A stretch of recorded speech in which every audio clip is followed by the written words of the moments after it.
first preference votes, and Shri M. Hamid Ansari secured 490 first preference votes. The quota sufficient to secure the return of a candidate is 365. In terms of Section 11 of the Presidential and Vice Presidential Elections Act 1952, read with clause A of Subunit 1 of Rule 35 of the Presidential and Vice Presidential Elections 1974, I now declare the result. In pursuance of the provisions contained in Section 11 of the Presidential and Vice Presidential Elections Act 1952, Act 31 of 1952, read with Rule 35 of the Presidential and Vice Presidential Elections Rules 1974, I, T.K. Viswanathan, the returning officer for the Vice Presidential Election 212, hereby declare that Shri Hamid Ansari, 6 Bangalore, Maulana Azad Road, New Delhi, has been duly elected to the office of Vice President of India. Thank you. Hamid Ansari ने जसवंत सिंह को हरा दिया है और देश के नए उपराष्ट्रपति हो गए हैं हामिद अंसारी। दूसरी बार उनका ये कार्यकाल होगा और वो देश के ऐसे दूसरे उपराष्ट्रपति होंगे जिन्हें लगातार दूसरी बार उपराष्ट्रपति बनने का मौका मिला है और उपराष्ट्रपति के तौर पर चुनाव हो गया है हामिद अंसारी का। उन्हें लगभग 490 से कुछ ज्यादा वोट मिले हैं।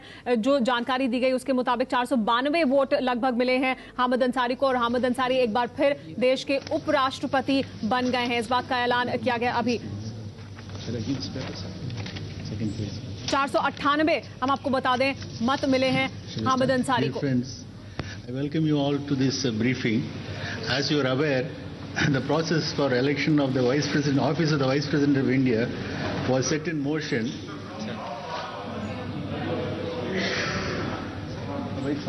Hello, hello, hello, hello. Can you hear me? Can you hear me? Friends, I welcome you to this briefing. As you are aware, the process for the election of the Office of the Vice President of India was set in motion by the issue of two notifications by the Election Commission on 6 July 2012. A public notice inviting nomination to fill up the Office of the Vice President was also issued simultaneously by me in my capacity as the returning officer for the Vice Presidential elections of 2012. Accordingly, nomination papers were received in my office from 6 July 2012 till 20th July 2012 between 11 hours and 15 hours except on public holidays. Till 15 hours on 20th July, the last date for receiving the nomination papers, 42 nomination papers and all were filed by 31 persons. Out of these, 4 nomination papers were summarily rejected under subsection 4 of section 5B of the Presidential and Vice Presidential Elections Act 1952 as they were not accompanied by a certified copy of the entry relating to the candidate in the electoral roll of his parliamentary constituency. The remaining 38 nomination papers were taken up for scrutiny by me in my room at 11 hours on 21st July 2012.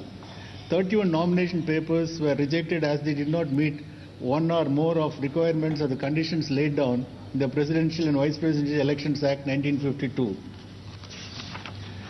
4 nomination papers filed for the candidature of Shri Hamid Ansari and 3 nomination papers filed for the candidature of Shri Jaswant Singh were accepted by me as validly filed. As per the election program, polling for electing the 14th Vice President of India was held from 10 a.m. to 5 p.m. today in room number 63, Parliament House.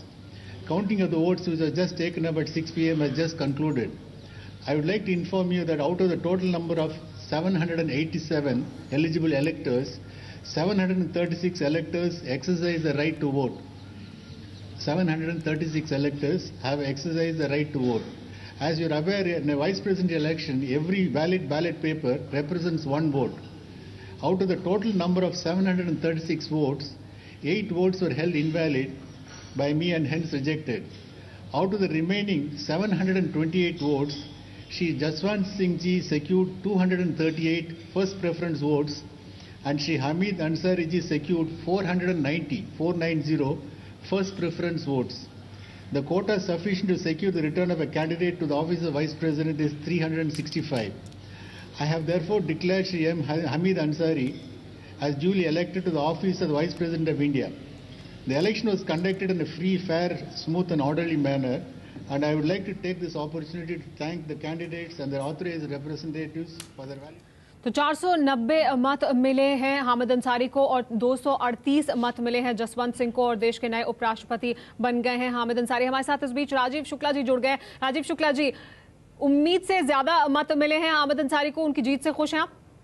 बिल्कुल खुश है और हमने पहले ही कहा था कि प्रचंड बहुमत से वो जीतेंगे और प्रचंड बहुमत से वो जीते। जैसे राष्ट्रपति चुनाव में यूपीए को अपार समर्थन मिला, उसी तरह से उपराष्ट्रपति चुनाव में हमारी विजय जो है उसी के अनुरूप हुई है। और मैं जो हमारे जो एक्सपेक्टेड लाइंस पे थे उसी हिसाब से हमें वोट मिले हैं, तो हम पूरे से परिणाम से संतुष्ट हैं और निश्चित रूप से हम जसवंत सिंह जी की भी सराहना करते हैं और उसके साथ साथ हम हामिद अंसारी जी को बधाई देते हैं कि इस देश के राधाकृष्णन के बाद दोबारा उपराष्ट्रपति होने वाले वो दूसरे व्यक्ति हैं। जी राजीव शुक्ला जी, आप कह रहे हैं उम्मीद से ज्यादा वोट मिले, आप भी इस बात को मान रहे हैं, तो कहां से और वोट मिले आपको, कहां से अनएक्सपेक्टेड वोट मिले? मैं कह रहा हूँ कि उम्मीदों के आधार पर वोट मिले, जितनी हमें उम्मीद थी उस आधार पर जिन लोगों ने हमें समर्थन दिया तो उस आधार पर हमें वोट मिले हैं। और हमारे 6 वोट तो आ ही नहीं पाए क्योंकि कुछ लोग बीमार हैं और कुछ लोग सुवेलेड रीजन से नहीं आ पाए, जिनकी सूचना हमें पहले से।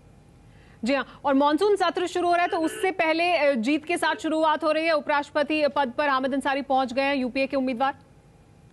जी, मानसून सत्र के पहले खुशखबरी है, ये बहुत अच्छा जो है सरकार के लिए रहा है और हमने एक ही चीज पे जोर दिया कि अच्छे उम्मीदवारों का चयन हो, उसमें लोग समर्थन हमें लोग दूसरे दलों के लोगों ने भी किया।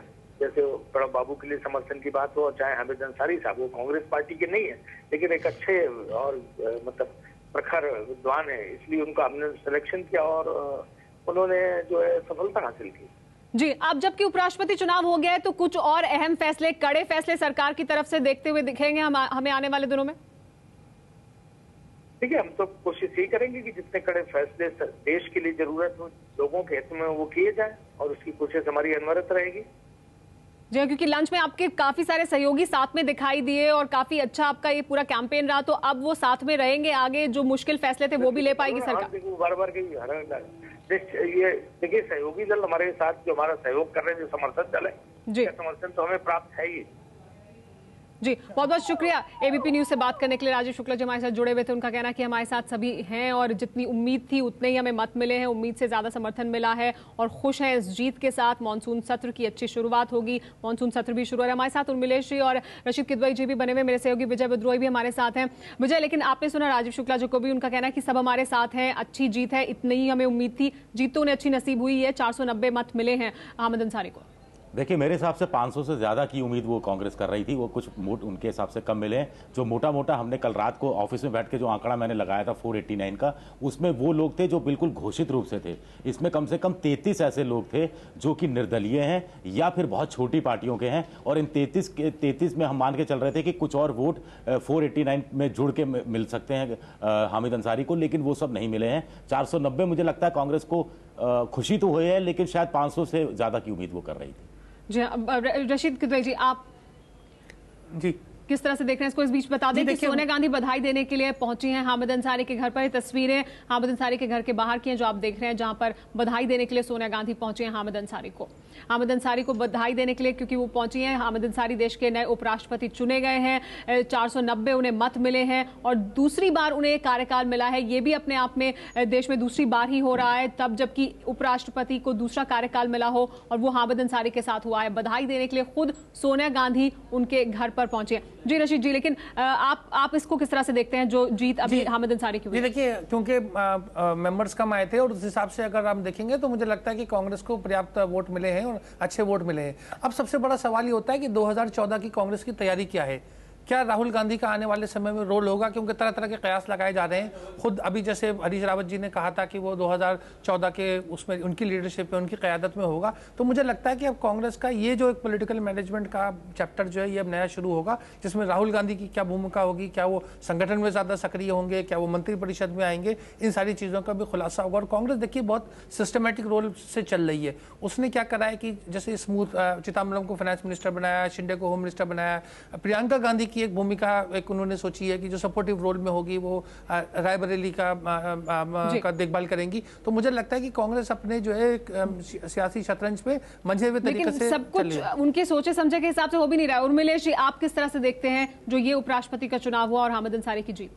देखिए, ये जो जीत है वो बिल्कुल प्रत्याशित है, ये बिल्कुल तय थी, इसमें कोई उलटफेर नहीं हुआ है। 2, 4, 10 वोटों का हो सकता है इधर उधर हो गया हो, कुछ लोग बीमार थे जैसा राजीव शुक्ला जी कह रहे थे, कुछ इनवैलिड भी हो गए। जी हाँ, लेकिन एनडीए की हार होगी तो निश्चित था पहले से। अब दूसरी ये महत्वपूर्ण बात यह है कि राज्यसभा के सभापति के रूप में मोहम्मद हामिद अंसारी को दूसरा कार्यकाल मिला है, उपराष्ट्रपति के रूप में दूसरा कार्यकाल मिला है। उपराष्ट्रपति का जो पद है वो राष्ट्रपति के पद से इस मायने में भिन्न है कि वो राज्यसभा का प्रिसाइडिंग ऑफिसर है। और दूसरी बात एक और बहुत महत्वपूर्ण है, जो संविधान सभा में जब बहस हो रही थी तो उपराष्ट्रपति के पद को इस प्रकार सृजित किया गया कि वो इंडियन स्टेट के अफेयर्स में उस तरह से घटक न हो जैसे राष्ट्रपति है। जैसे बहुत लोगों को, शायद बाहर के लोगों को अंदाज नहीं है कि राष्ट्रपति स्वयं पार्लियामेंट का एक घटक है। पार्लियामेंट के 3 हिस्से हैं, लोकसभा, राज्यसभा और राष्ट्रपति। लेकिन राज्यसभा में सभापति का काम देखते हुए, कार्यभार देखते हुए भी वह राज्यसभा का स्वयं जो है सदस्य नहीं है उपराष्ट्रपति। तो उपराष्ट्रपति स्टेट पॉलिसीज को, बहुत सारी योजनाओं को, बहुत सारे नए विचारों को सामने ला सकता है और इस तरह स्टेट को प्रभावित कर सकता है। एक बड़ा काम है, स्टेट्समैनशिप का एक बड़ा काम भी उपराष्ट्रपति करता है और कई मौकों पर कई उपराष्ट्रपतियों ने देश के किया है, जिसमें राधाकृष्णन का हामिद अंसारी को एक बार फिर निभाने का मौका मिला है। दूसरी बार देश के वो उपराष्ट्रपति बने हैं, जीत गए हैं हामिद अंसारी। उन्होंने हराया है जसवंत सिंह को, जो एनडीए के उम्मीदवार थे। 490 वोट मिले हैं हामिद अंसारी को और 238 वोट मिले हैं जसवंत सिंह को। जसवंत सिंह को इस चुनाव में उन्होंने हराया।